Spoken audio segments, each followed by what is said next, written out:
Hi everybody, my name is May, and the novel that I choose for my final presentation is The Perks of Being a Wallflower.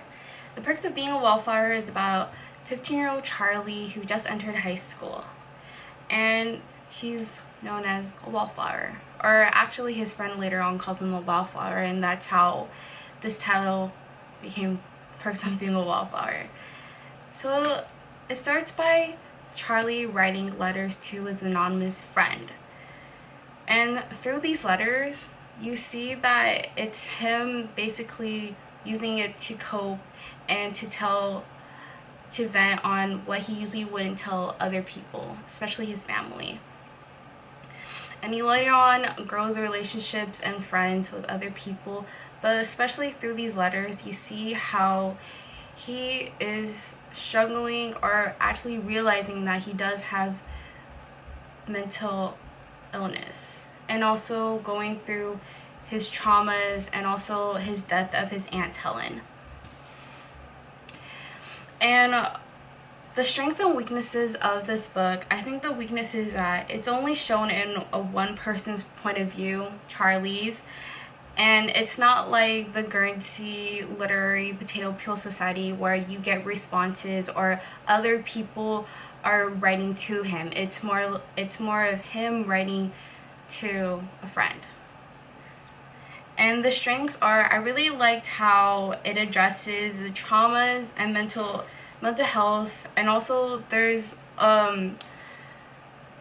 it also comes up it also brings up abuse, not only towards a male, between male and female, but a female towards a male, or just different types of abuse like relationship abuse, how he later on finds that he was actually abused by his aunt who he thought he loved, but the happy ending is that he overcomes that and he does not make his experience to who he is, but he actually seeks out to just live his life.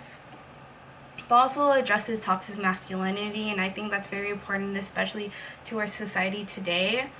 And because Charlie is so different from his father and his brother, he's more the sensitive type, and he tries to just be himself instead of just being a usual aggressive or leaning into sports or feeling that he has to be the leader. I think the similarities towards both of the novels is that they're obviously epistolary. They both share epistolary genre, and also it comes with the importance of relationships and family, and also they both face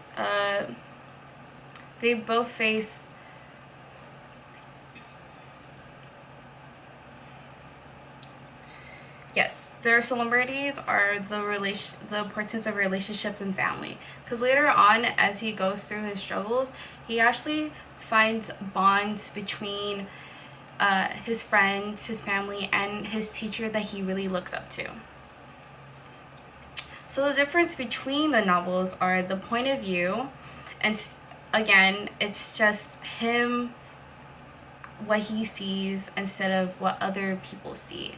And I wish that we could see more of the other characters' point of view and also just expand on their experiences.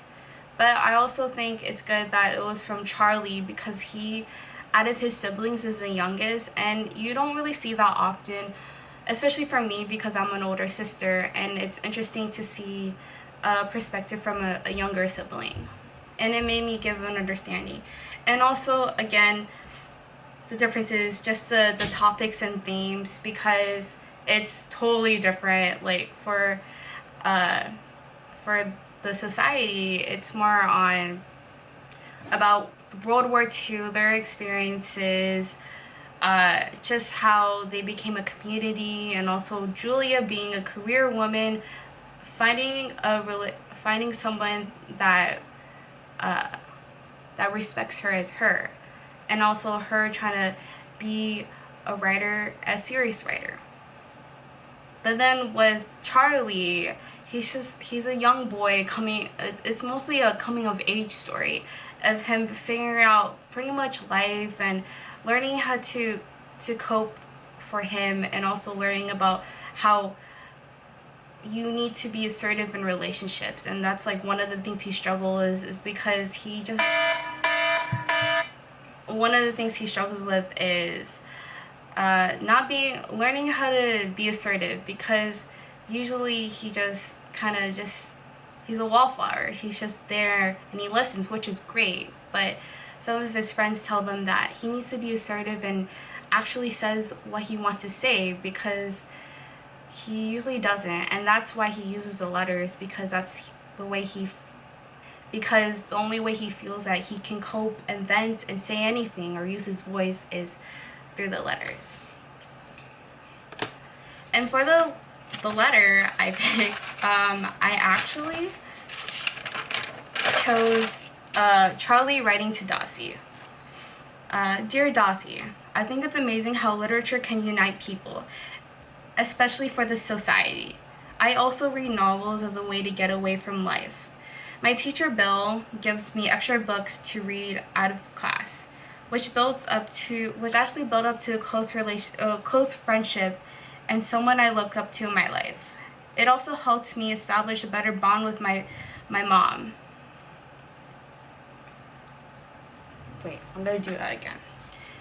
Dear Dossie, I think it's amazing how literature can unite people, especially for this society.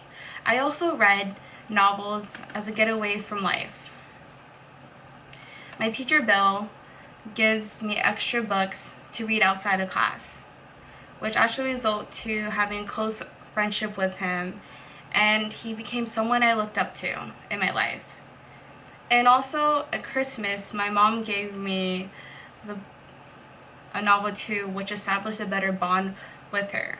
I also exchanged books with my other friends and also give them to them as gifts too. From books, it took me out of my own comfort zones. Now, instead of living through life in a book, I choose to write my own and narrate my own life. By Charlie. No, I need to do that again.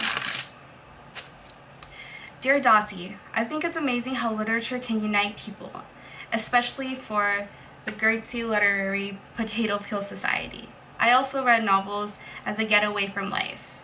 My teacher Bill gave me extra books to read outside of class, which helped me build a closer relationship and friendship with him, and ended up being someone I looked up to in life. And also established a better bond with my mom. I even exchange books or even give books to my friends, just to show how much I care for them. And from books, it took me out of my comfort zone. Now, instead of living through reading other people's journeys, I am now going to write my own. From Charlie.